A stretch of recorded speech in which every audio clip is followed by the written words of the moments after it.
Hi everyone, तो देश का आईटी हब कहा जाने वाला शहर बेंगलुरु, वहाँ के जो स्ट्रीट फूड वेंडर हैं वो इन दिनों यूपीआई क्यों नहीं एक्सेप्ट कर रहे? तो ऐसा क्यों बोल रहे हैं कि मुझे कैश ही दे दो, मुझे यूपीआई से पेमेंट नहीं लेना है? ऐसा क्या हुआ? तो चलिए समझते हैं। तो क्या कारण है कि वो यूपीआई से पेमेंट लेने के लिए मना कर रहे हैं? टाइम्स ऑफ इंडिया के रिपोर्ट के हिसाब से ये बोला गया है कि वहाँ जो छोटे व्यापारी है, छोटे स्ट्रीट फूड वेंडर है, वो आजकल यूपीआई का पेमेंट अवॉइड कर रहे हैं और वो कैश में डिमांड कर रहे हैं लोगों से, आप मुझे कैश दीजिए, हम यूपीआई नहीं लेंगे। बेंगलुरु शहर में एक्चुअली काफी लोगों को नोटिस गया है। रीजन ये था कि वो यूपीआई से पेमेंट पूरा साल मिला करके 40 लाख से ज्यादा लिए थे और उनको जीएसटी के साइड से नोटिस गया है कि आपका टर्नओवर तो 40 लाख से ज्यादा इन ए फाइनेंशियल ईयर, आपने जीएसटी का रजिस्ट्रेशन नहीं लिया, आपने जीएसटी का पेमेंट नहीं किया।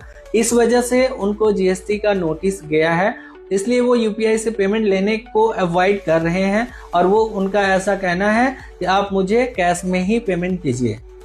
उसमें से एक छोटे व्यापारी का ये कहना था कि हमारा जो पूरा दिन का सेल होता है वो 3000 का है और इसमें मेरा प्रॉफिट बहुत कम होता है, जिस वजह से हमारा पूरा जो रिसीट है वो बैंक में आता है। अगर हम यूपीआई लेते हैं तो हो सकता है कल के दिन मुझे भी जीएसटी का नोटिस आ जाए। इसका कारण ये है कि छोटे स्ट्रीट फूड वेंडर वो अब नहीं चाहते हैं कि उनको भी जीएसटी का नोटिस आए।